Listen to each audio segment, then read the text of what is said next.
I do agree that I think it comes supernatural to some directors. That's a better pun. Oh, I just got it.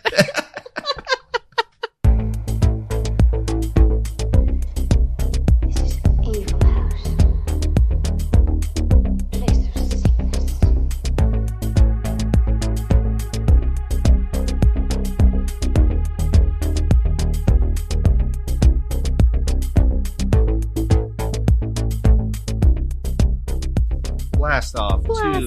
Streaming with the Lights On, the podcast where we talk about what's streaming that gets us screaming. I was going to say specifically horror movies. Yeah. Yes, because other things get me screaming that aren't horror, but we don't talk about those. No, we don't talk about those. We do talk about that actually sometimes, like sometimes we do, yeah. Like Dawson's Creek. Yes. But I wanted to say, speaking of screaming, the cicadas are finally on my street. Ooh, nice and segue. Every time you step out the door, you just hear this existential screaming constantly. And then not so much where my house is, but like when you get further down the street, you kind of have to like dodge their bodies and skins on the ground. So that's been super pleasant and just an enjoyable experience in the 89-degree weather. So that has been my life lately, is cicadas screaming in the heat and humidity. And I'm already done with summer. It's not even July yet. I'm done. I quit. I'm walking out. Send me to winter. So in other words, the cicadas are just screaming constant booty calls, because according to Google, they do have a schedule of their screaming. Like, they don't do it in the mornings. It's in the afternoons. The afternoons to the evening is just them screaming. Just screaming that they're DTF. I know, but I like to think of it as like existential, because like they hibernate for 17 years. So like when you wake up from that, I think I would have a lot of existential issues and I would just be screaming straight for 3 weeks. I get it. Doesn't mean I want to hear it, but I get it, you know? Yeah, very appropriate. I would say, I don't know how grossed are you out by bugs? I would assume very grossed out. Oh, okay. I was going to say, I'm not a fan. I'm not, which is helpful for horror movies, but maybe the cicada can be like our podcast mascot or something. No, please. Because I heard a no sleep story a while ago that featured a giant human-sized cicada. Ooh. So I'm just going to go with no. Aww. Just no. No bugs for our mascot. Thank you very much. Well, I guess we can talk about somebody's mascot today. Oh, and before I get into, everyone's favorite otherworldly alien destroyer, I guess we should say this is our second attempt at recording Psycho Goreman, the movie we watched, because yes, we were super excited to get mics. And I guess we were so excited that I just didn't record on mine at all. And the whole time I was getting picked up by my laptop's shitty tiny little speaker. And it sounded so bad that I'm like, yep, we're gonna just record over again. And I will say, mine was apparently very quiet and I was sitting too far away from the mic, but at least the mic was picking it up, I guess. But yeah, so this is round 2 of PG Psycho Goreman. Yeah.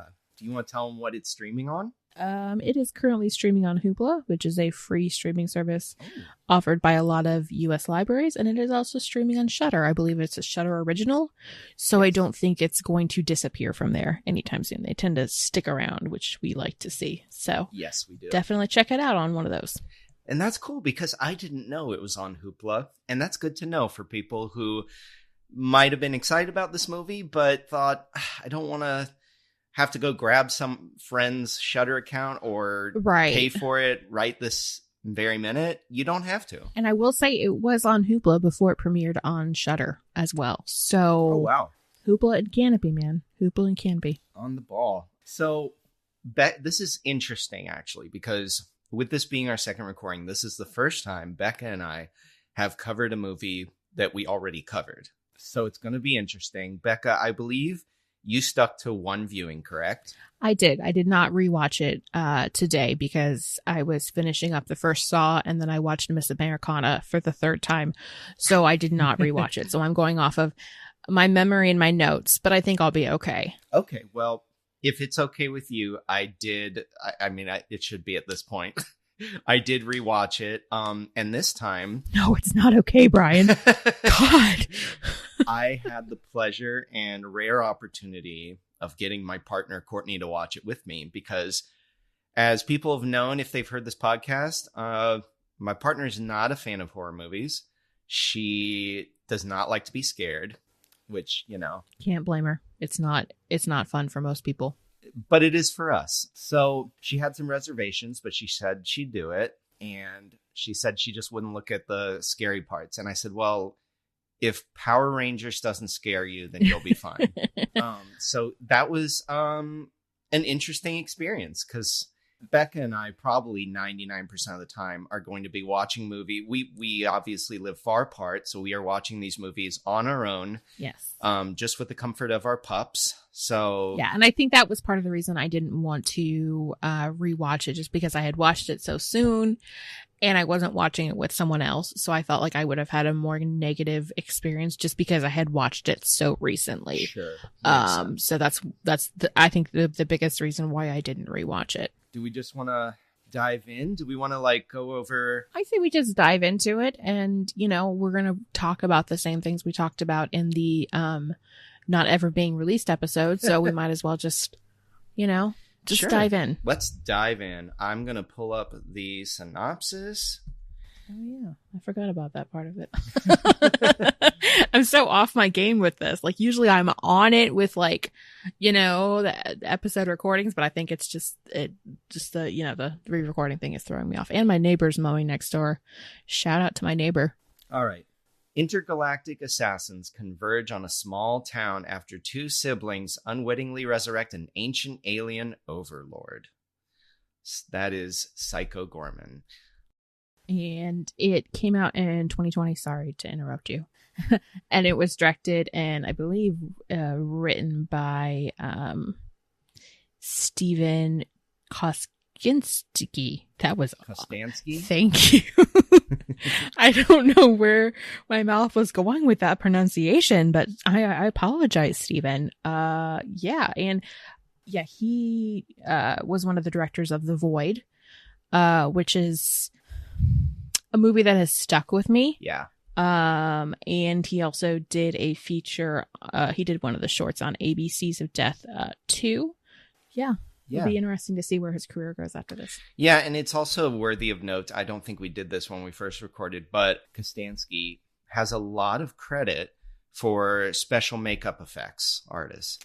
Oh, did he? Which makes a lot of sense, seeing the work that went into Psycho Goreman, which is definitely still, after two viewings, the highest praise I give. I mean, one of them being It, chapter 1 without the chapter 1 in front of it, but It. Pretty impressive. All right, Mr. Steven, I'm going to be on the lookout for you in not a creepy way. Especially, even if he hadn't done PG, Psycho Goreman, The Void is, I think, enough to garner my interest in his future. So, all right, but that's good to know that he comes from the makeup, special effects background, and I think it really shows in this movie. His eye for what looks good on camera and what works, and referencing something that a lot of people in our generation, because I think we're probably around the same age, know very well. Right. So kudos to him for that.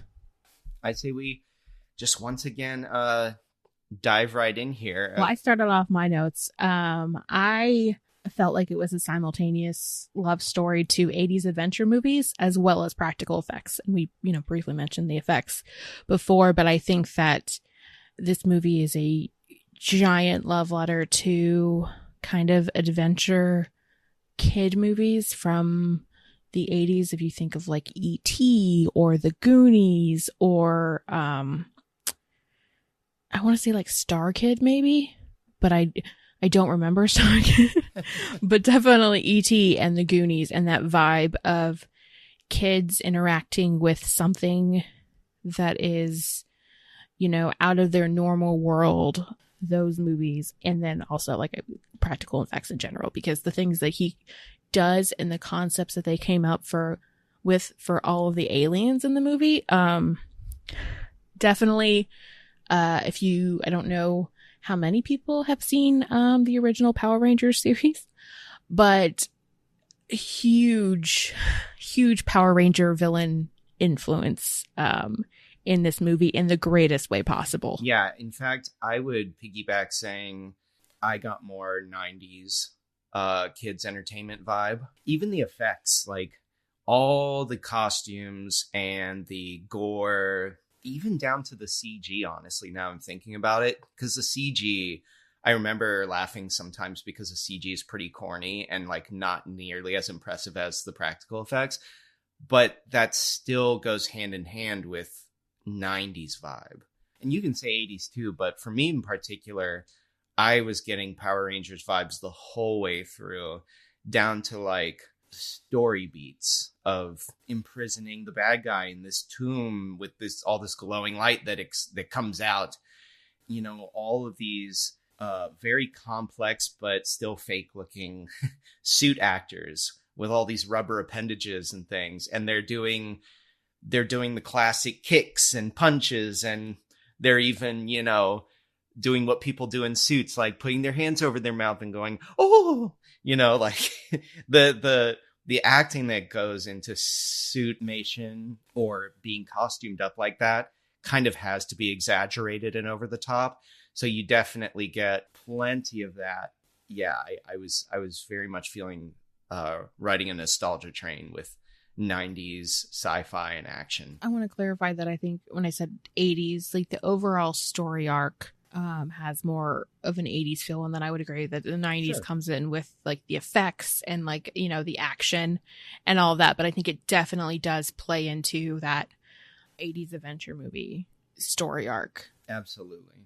I don't know, where do you want to branch off from here? Well, kind of, I guess, in the direction I went before. Oh boy. My second time viewing it, as soon as the movie started, I smiled again, just like I did the first time, because this movie finds moments to be charming. When it really works, it works.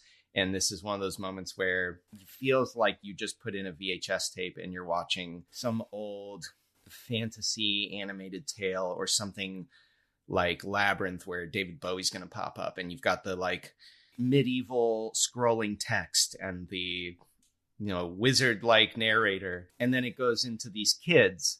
And I watched this with my partner Courtney, so it was really good to get like another opinion. Good. And I didn't tell her anything about the movie going into this. I mean, I mentioned that it gave me Power Rangers vibes, but that was it. And I told her that she could stomach this movie because it was more comedy than like scary horror.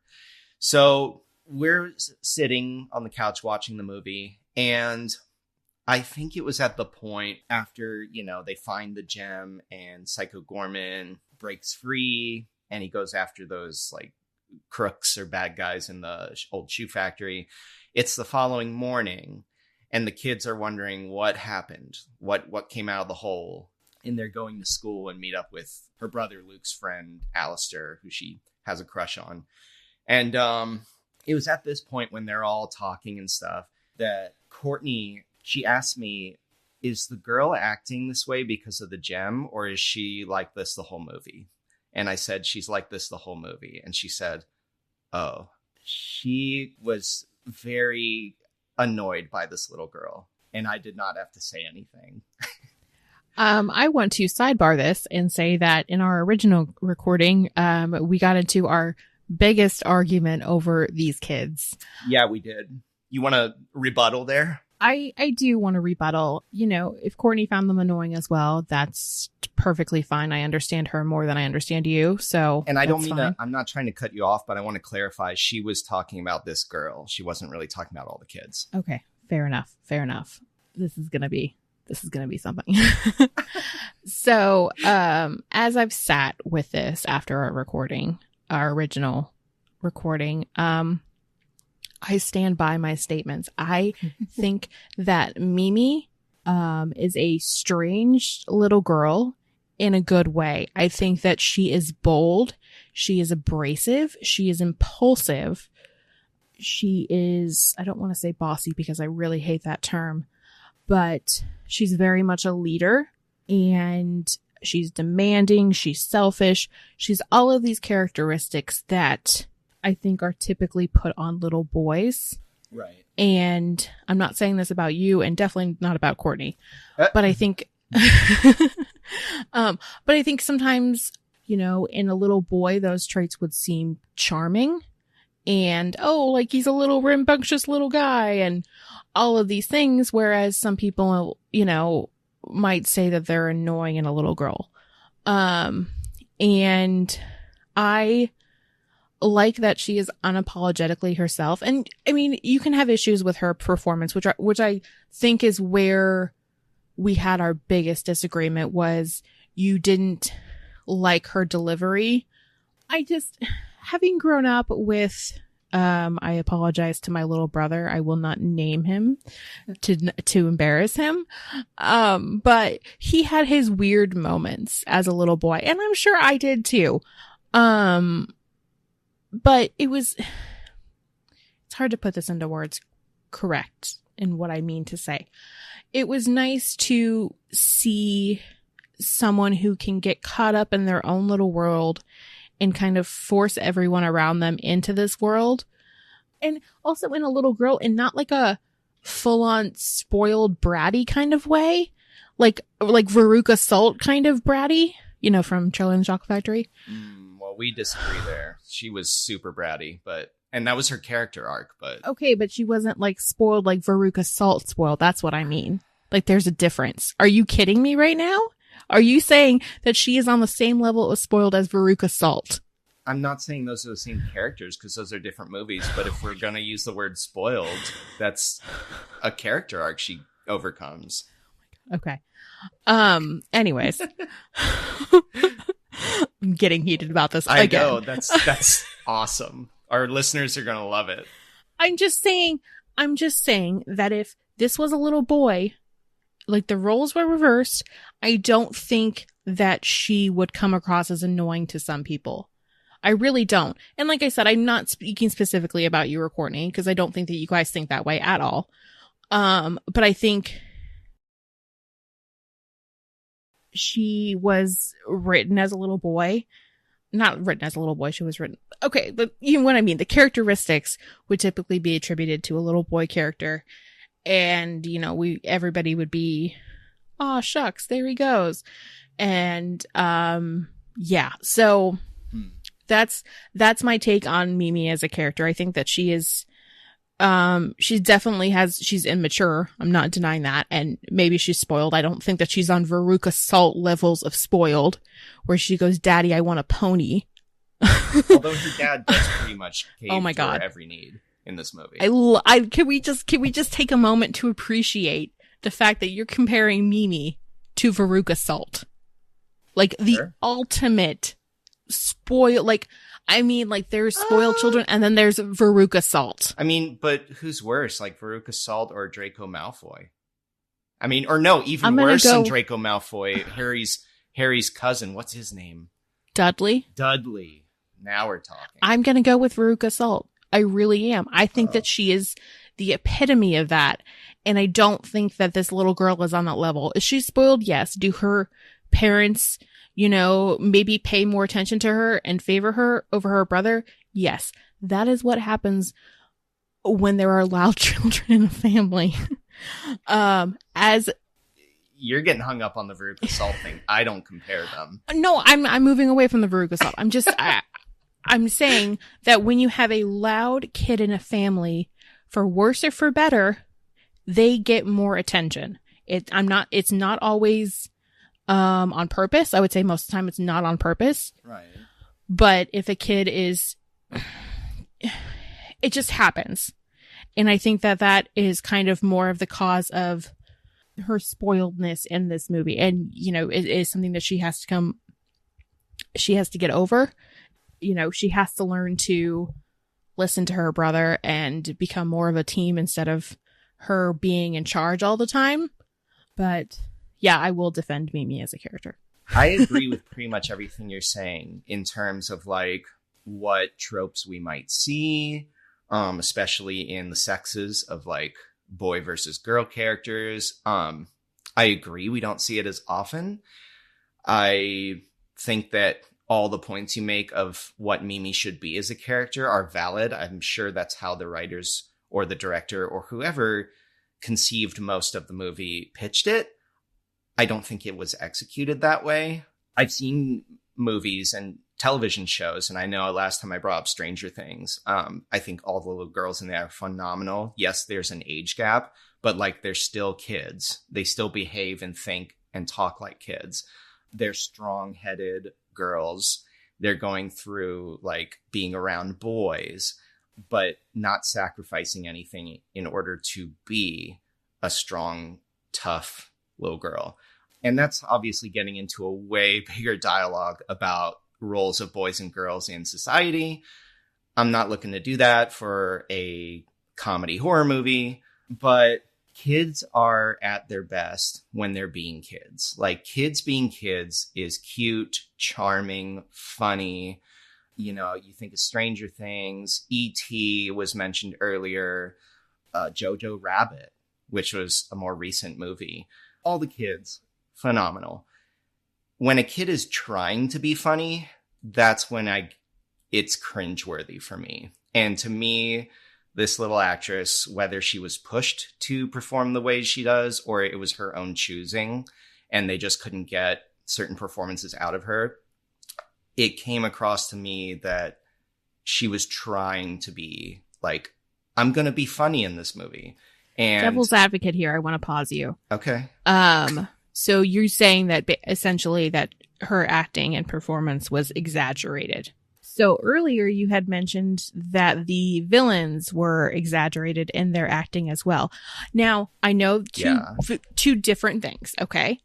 But if you're going to have exaggerated acting from the villains in the movie and make it feel very much, as you previously put it, you know, a 90s sci-fi kids adventure thing, there was exaggerated acting in Power Rangers from the Power Rangers, not just the villains. So I think I just wanted to play devil's advocate and point that out, that the exaggerated acting you're getting from the little girl maybe mirrors the exaggerated acting you're getting from the villains. No. And because it's that's not what I was saying at all. And I didn't say that I had a problem with her having exaggerated performance. You asked if I would use that phrase, but that's not what I was saying a moment ago. I understand exaggerated performances are fit into certain camps. Like, we've talked about campy performances in campy movies, comedies, just very strange films. And there has to be a self-awareness with your camp. And I think that embracing and understanding the format of what you're acting in, understanding that it's something goofy, that does require an exaggerated performance. I agree with that. And one could argue that she has an exaggerated performance. My issue is that she was annoying to see on screen because she was someone trying to be funny without executing comedy in a way that was funny. We're always going to agree to disagree, because I feel like I definitely have seen that little girl and a whole bunch of kids before. So to me, the performance came across as somewhat realistic to the experiences that I have had with kids. And yeah, I just wanted to say that I have seen kids that act like that. And, you know, and in real life, I can take kids in small doses. I can get my limit of children very quickly. As opposed to, I spent some time with my youngest niece, and she just flipping blew. I love that little girl. That little girl just, anyway. So she was like the exception.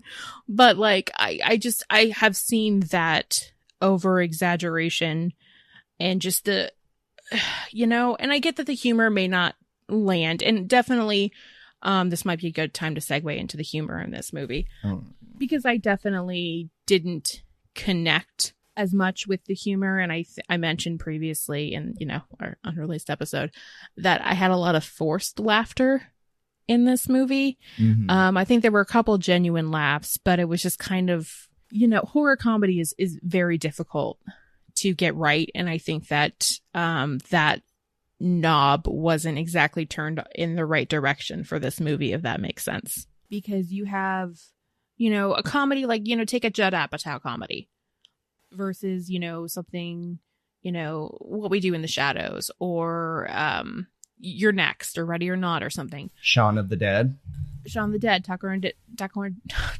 Dale versus Evil.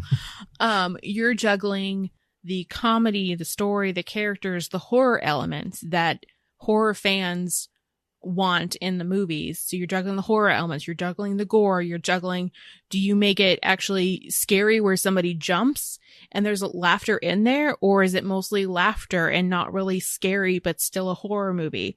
So I think that there's a lot more excuse my terrible phrasing, there's a lot more balls to juggle in the air when you're doing horror comedy, I think, than a regular comedy. And I do agree that I think it comes supernatural to some directors. That's a better pun. I just got it.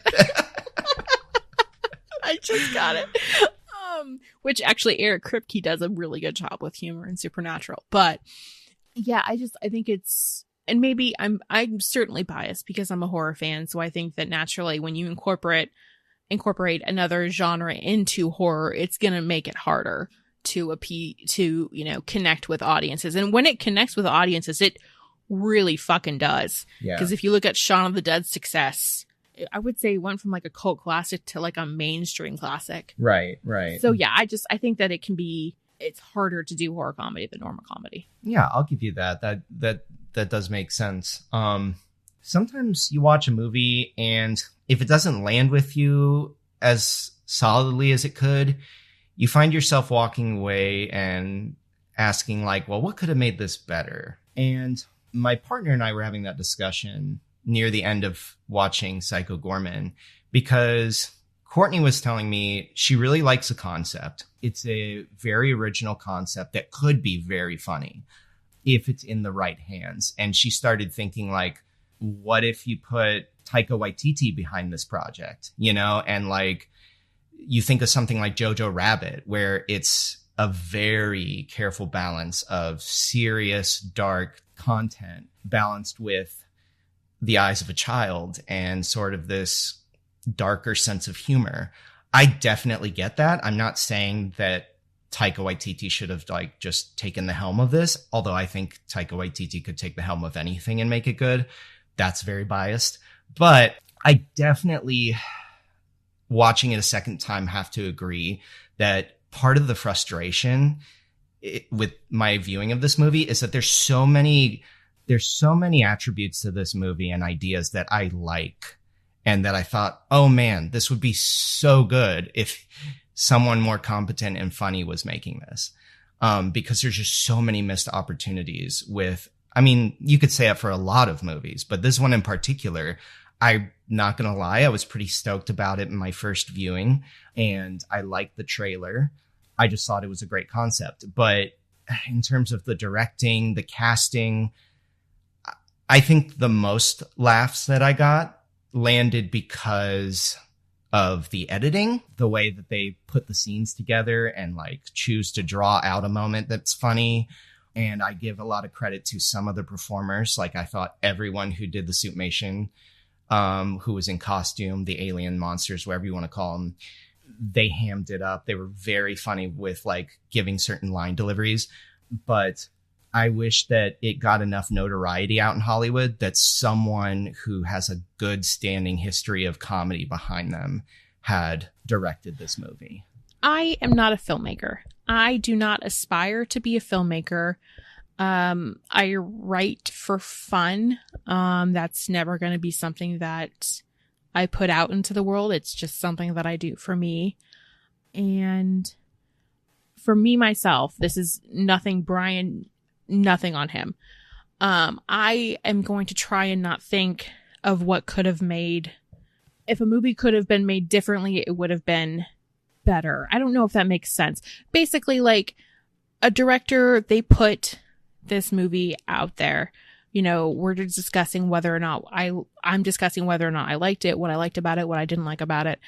I am going to try and steer clear of saying something could have made the movie different, better, worse. Just for me, because I feel like as somebody who has no artistic foot in the industry and I have no real technical training on anything. I think it's more natural for people who are filmmakers, like, oh, hey, I would have done this way. I would have done this way.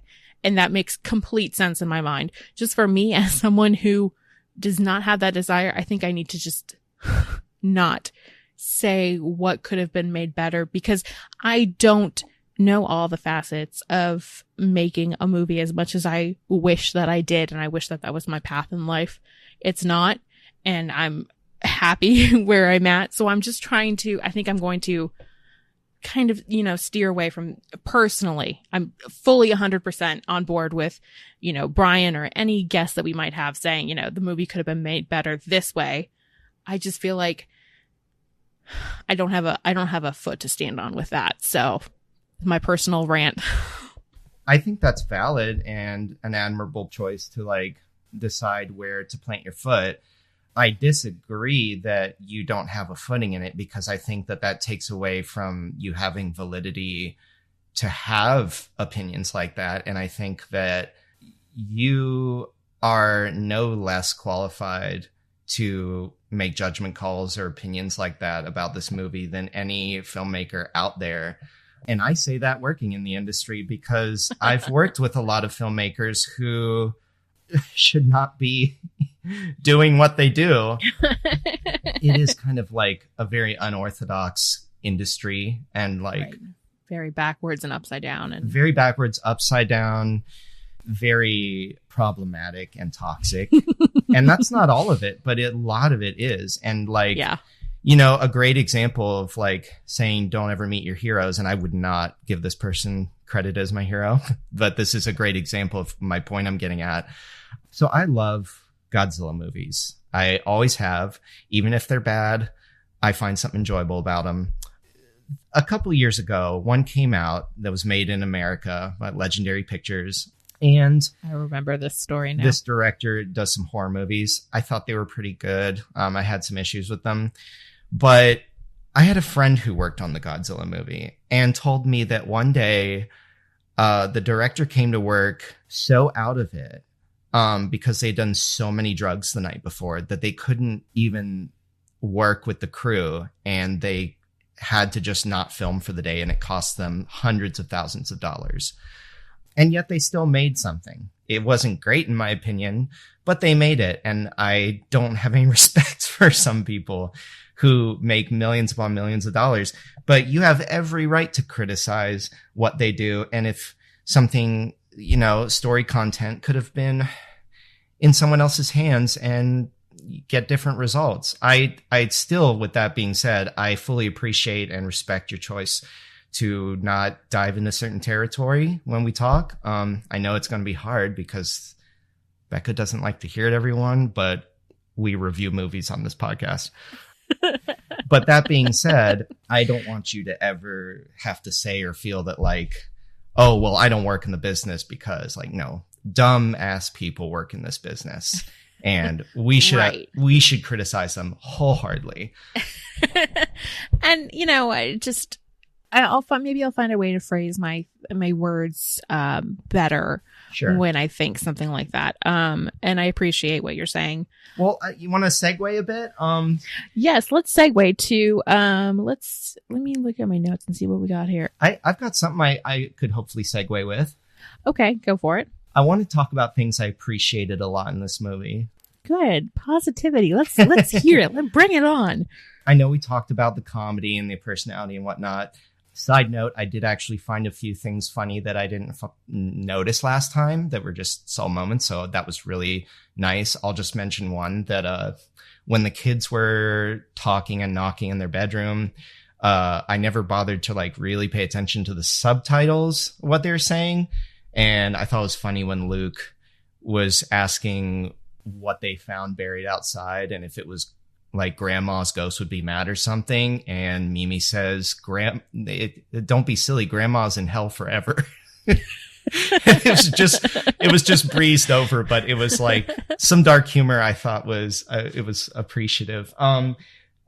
So in terms of other facets, like we said, a little trivia on this movie. Steven Kostanski, the director of this, he has a lot of experience in filmography in prosthetic makeup, special makeup effects, all those kind of effects department stuff. And not only do I see it in this movie, this is clearly someone who has a lot of years of experience in it, and they are more than free to gloat and brag about how good they are, because you could see it throughout Psycho Goreman, and it was a treat to watch.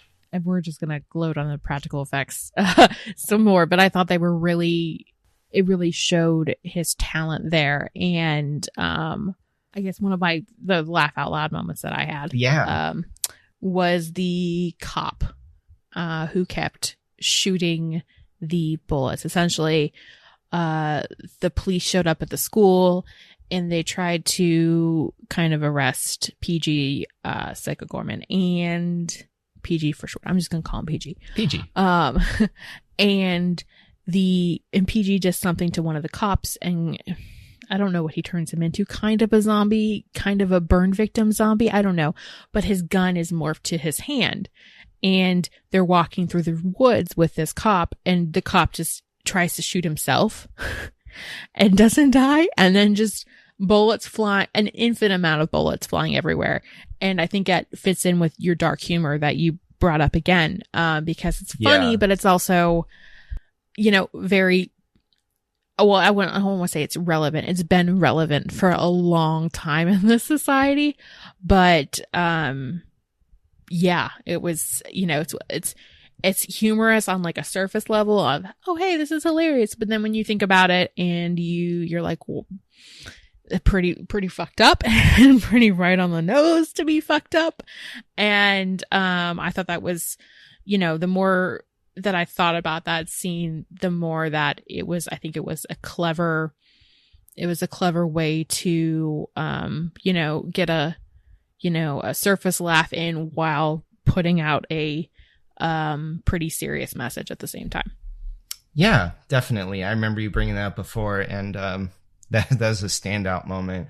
That dark humor, when it works, it definitely works. I remember a part that made Courtney laugh when she watched it with me, and that was when Alistair has already been turned into the big brain blob, and poor Alistair, and asks Mimi and says, am I ever gonna be normal again?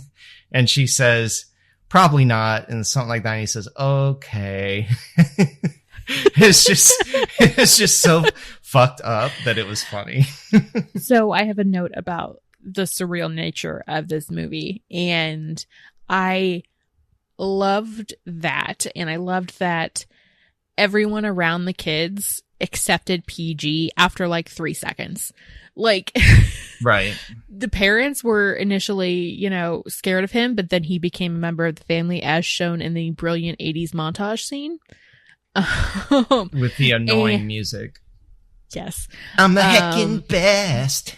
Right. Yeah. Right.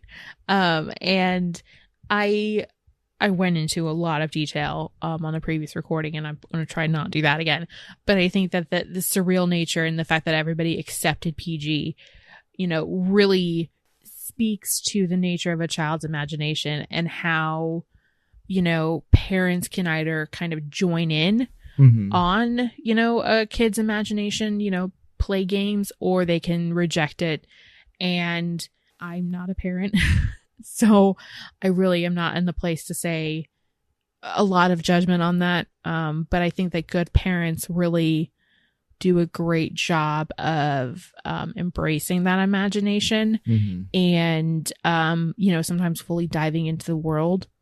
And I think that this movie on a greater level can be you know, almost seen as a dive into Mimi's imagination. You know, that's one reading of the movie. But I loved that surreal fact that everybody, from the people on the street most of the time, everybody accepted PG.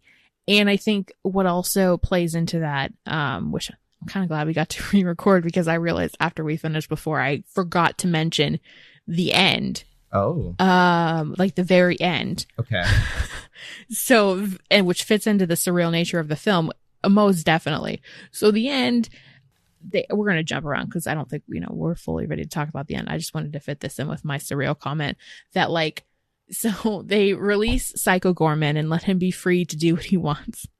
So what he wants is he opens a portal to like another part of Earth and walks through and just starts destroying people and the city and everything. And the family is just looking on like, oh, there goes PG living his dreams. And it was on that level of surreal and fully playing into like a kid's imagination and and just completely unrealistic in the greatest way. So I really liked that part of the ending kind of played into the rest of the surreal nature of the movie. Like, I couldn't think of a better ending. Oh god, there I did it again. Like, I thought it was a really great ending. My thoughts on it, I couldn't see where else it could go, because like you could have had him like actually understand what love is, and part of the joke is that clearly Psycho Goreman doesn't know what love is, or his perception of it is what's funny, because like he takes it to inspire him to just keep killing. Right. And it would have been lame if he just like, oh, well, I'm good now. Exactly. Because, you know, you got to keep with his character. He's still evil. And so I appreciate that they stuck to that. And I really liked a lot of the controversial steps that the movie took. I know we brushed on this our first go around at this episode, but this movie, when it has something to say, it's very unapologetic. Agreed. And that is very apparent in how anti-religious it is, because it's literally like the butt end of a joke, to the point that you have Mimi, the little girl, like going to pray to a Jesus statue, you know, and then she snaps it in half. Again, you know, and this is Courtney stepping into something she said about that scene. She liked the idea of a scene where she's telling this Jesus on the cross thing, like, there's a new God in town, and it's Psycho Goreman. And then she snaps in half. And she said, I like that idea, but she says all this dumb shit around it. And I said, yeah, you know, we're in that camp. But that kind of comes back to like, I'll say, instead of just being frustrated at things I liked, I'll just say I did like the approach, because you do see more of that kind of controversial plot point in movies nowadays, I think, especially because people our generation, people are growing up, they're questioning a lot more. They're taking up some movies that I will not mention that came out recently that just played completely into religion being awesome and amazing. And I'm not going to say the name of this movie. Right. Especially anything demonic in the horror genre. Absolutely. I mean, I will say that it rhymes with smothering smee. Smothering smee. That's what it rhymes with. That's what I'm talking about. So get out an anagram and figure it out. Yeah, I'll wrap up my thought here. I just, I made some bold choices. I'm here for it. I'm always here for it. Do you want to talk about your favorite death scene? Yeah, we should talk about death scene. Thank you for reminding me. Yeah, because there were so many good ones in this one. There are a lot of good ones. Yes. They're very creative. And I know our last episode, that's a comment that I think you made, Becca, which was about Becky and how creative some of the deaths were. Yes. So I'll go and say that my favorite death was... Okay, let me rewind, because it's when you're talking about intergalactic alien monsters, it's hard to pin down what to call them. So my favorite death is when Psycho Goreman is fighting all of his former allies, I would say. Former allies, and they come to visit him and punish him. And after he defeats them all, Dad comes to pick him and the kids up and drive away. And the witch master is this figure that's like a witch with a cane, and her head rolls down the road and she says like, fate has blessed me with another day. And then the truck runs over her head and it pops. And I thought that was very on brand with the messages and the personality of the movie. And I thought that was a nice little kill. So yeah. Right. Oh, that was a good one. But my favorite one was at the beginning. Yeah.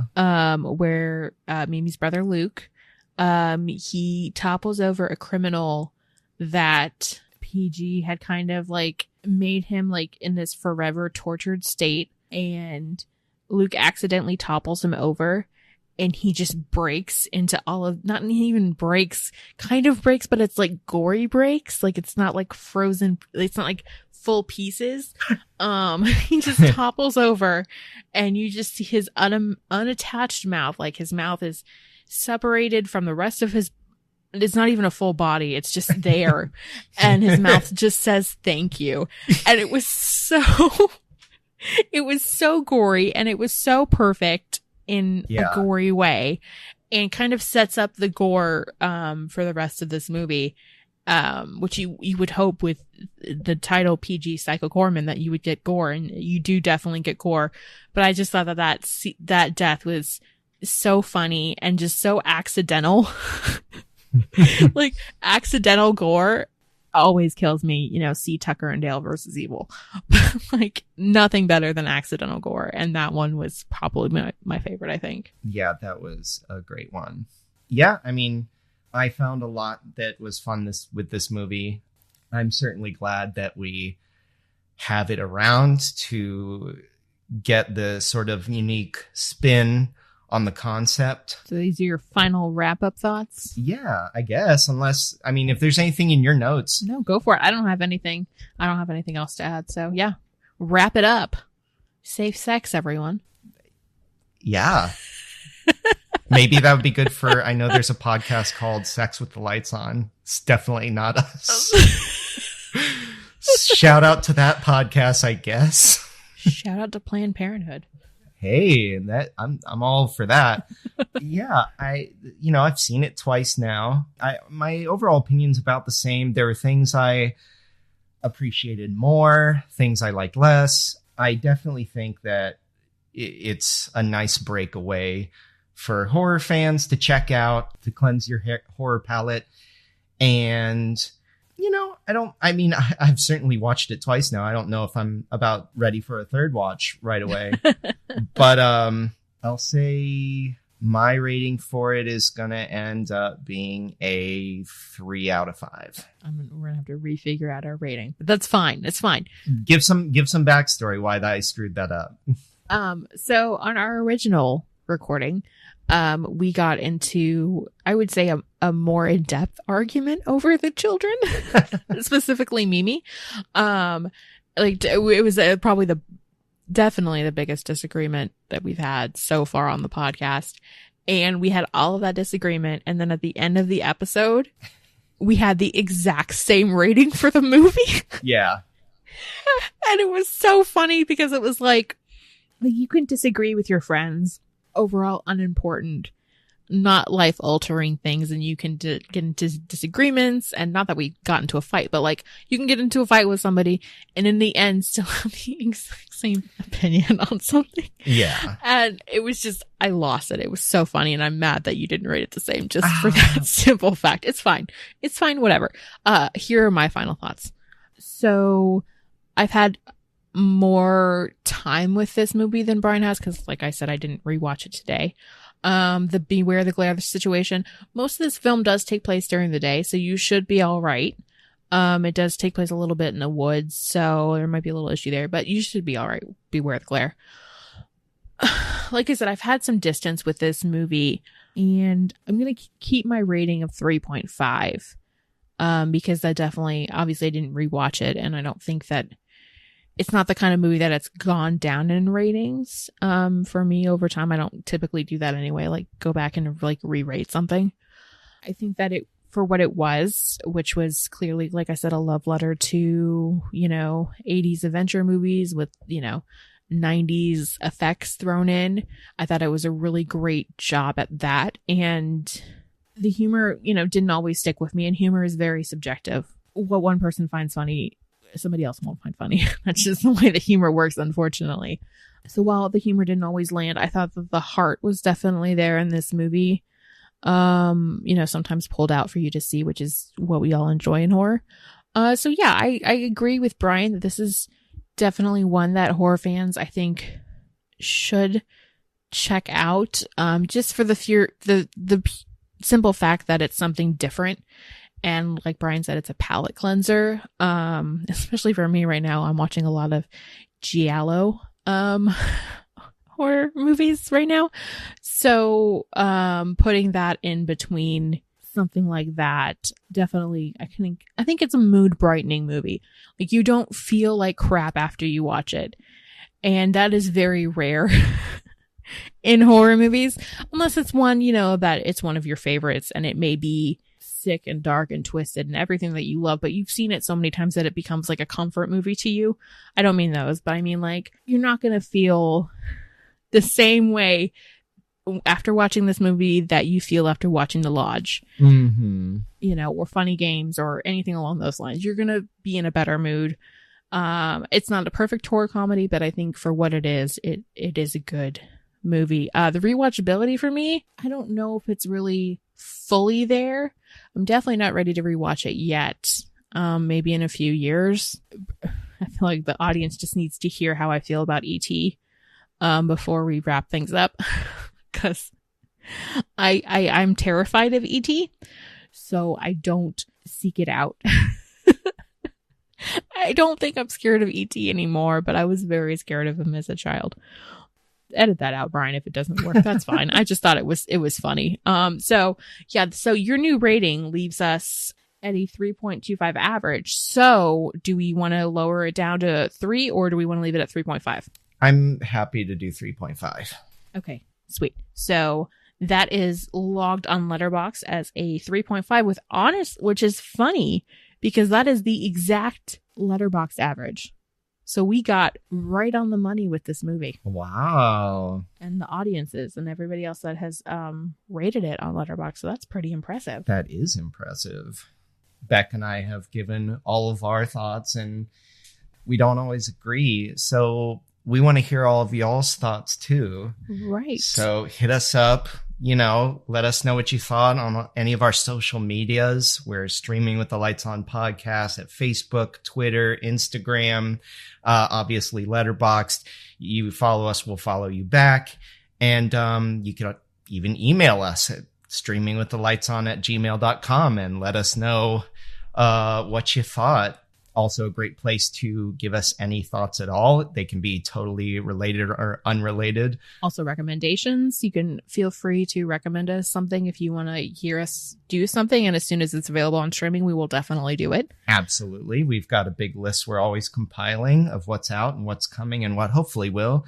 And if it isn't too much trouble, we thank you eternally for rating and reviewing us on wherever you get your podcasts. So whether I wanted to give a special shout out to our number one fan, James in Australia. Yes. Maybe besides me, he is the first listener of our episodes, and he does not really watch horror. So, shout out to James for being freaking amazing and being our number one fan, even though you live in the upside down. Like, we're not going to hold it against you. So shout out to James, and yeah, I just wanted to shout out James because he's just been friggin' awesome and just heck yeah. So our next episode is going to be the movie Sea Fever, which I'm just pulling it up because I forgot to look at the date. Came out in 2019. So tune in for the next episode where we discuss that movie, which is currently available to stream on Hoopla, Canopy, and Hulu if you are so inclined. Yeah, I think that's about it. That's all I got. yeah, I guess I'll just get right into editing this episode immediately so it can go out tomorrow. I was waiting for your catchphrase and it didn't come and I got a little sad. Yeah. Well, for all of our listeners out there, we'll stream you later. Whoa, no, don't use that. I'm going to use that now because you did it.